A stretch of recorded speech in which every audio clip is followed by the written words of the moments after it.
নমস্কার বন্ধুরা, কেমন আছো তোমরা? বন্ধুরা, ওই দেখো গতকালকে রাত্রে বৃষ্টি কিটা হয়েছে। এক রাতের বৃষ্টি চারিদিকে জল হয়ে গেছে। এই দেখো, এদিকে জল, ওইদিকে জল, এদিকে জল, আর ওইদিকে মাছ মারা চলে। ওই যে ওই গলিতে মাছ মারা চলে, আমি দেখাই না গিয়া, তোমরা চলো। তো দেখতে পারো, এই দেখো নালার অবস্থা কিটা। এক রাত্রের বৃষ্টি পুরো নালা ভর্তি হয়ে গেছে, জল যাইতে পারে না, এদিকে নালার দিকে পাস হইতে পারে না, এরকম জল। এদিকে জমিনগুলা পুরো জলে ভর্তি হয়ে গেছে, একদম রাস্তার লেভেল হয়ে গেছে জল। আর আমরা এদিকে একটাই মজা, একটু বৃষ্টি দিলে সবাই বাড়ি যায় জাল লিয়ে মাছ মারাত। মানে বেশি অংশ মেয়েরাই বার হয়, মহিলারা বাড়ে। আমরা মণিপুরি মহিলারা মাছ মারতে খুব আরাম পায়, ভালোবাসে, তারা এলেই বের হয়। এই দেখো মাছ, মাছের নামও জানি তো, কই মাছ, শিঙ্গি মাছ, পুঁটি আছে, খাকড়াও আছে, ভ্যারাইটিস মাছ। মাছগুলো খাইতেও খুবই স্বাদ, ভ্যারাইটিস মাছ ধরছে।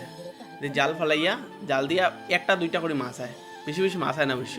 কোনো কোনো সময় 3-4টা মাছ হয়ে যায়। দেখে এই জালে কয়টা মাছ ধরে এইবারে। এই যে এইছে একটা। তো বৃষ্টি দিলে আমরা এদিকে মাছ মারতে খুবই আরাম। একটু বৃষ্টি দিব, সব বাড়ি যাবে জাল দিয়ে মাছ মারা। আর মাছ পাইনও তারা, সারাদিন বয়ে বয়ে বহুত মাছ মারিলে তারা। আমরা তারা এখান থেকে কিনিয়া খাই মাছ, আর মাছগুলো খাইতে খুবই টেস্ট।